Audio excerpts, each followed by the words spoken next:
We are going to get nerdy with the Bible with this one. You've been warned, but I love it. When we look at the first 5 books of the Bible, the Pentateuch, Genesis, Exodus, Leviticus, Numbers, and Deuteronomy, people wonder who it was that wrote them. See, there's this ancient idea that it was Moses, but that doesn't make a whole lot of sense, especially since the end of Deuteronomy includes the story of Moses' own death.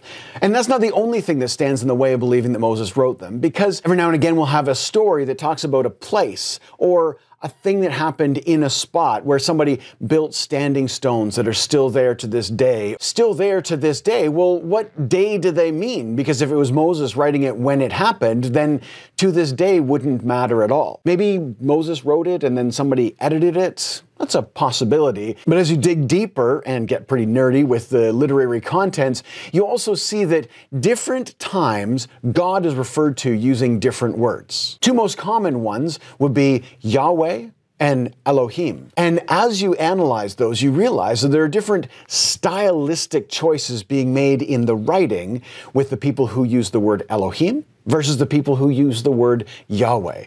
And so scholars for a lot of years now have suggested that there are at least 2 different authors, the people who would use the word Elohim, the Elohists, and the people who would use Yahweh, the Yahwists. And once you start to look for this, you can see that there are sometimes stories that get duplicated. Like the story of Noah is a great example, where with a little bit of work, you can actually break it apart into 2 separate stories. One from the Yahwist source, one from the Elohist source, and they are actually 2 complete stories that map onto each other. And they layer on top of each other right inside the content of the Bible as we read it today. Like I said, that's pretty nerdy and very complicated. You need to be looking at the original Hebrew to see where these literary turns of phrase make a difference. But there are many scholars for the last 300 years who have talked about this and worked on it. Now, not everybody agrees with that. There are some scholars who think that maybe it's not as clear-cut as that, but it is one of the most common understandings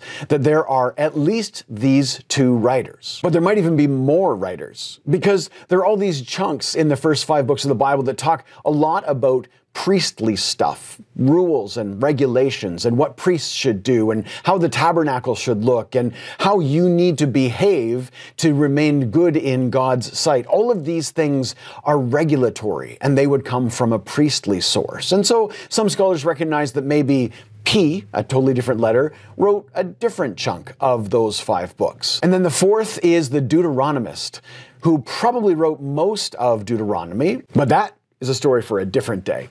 I love you all. Bye for now.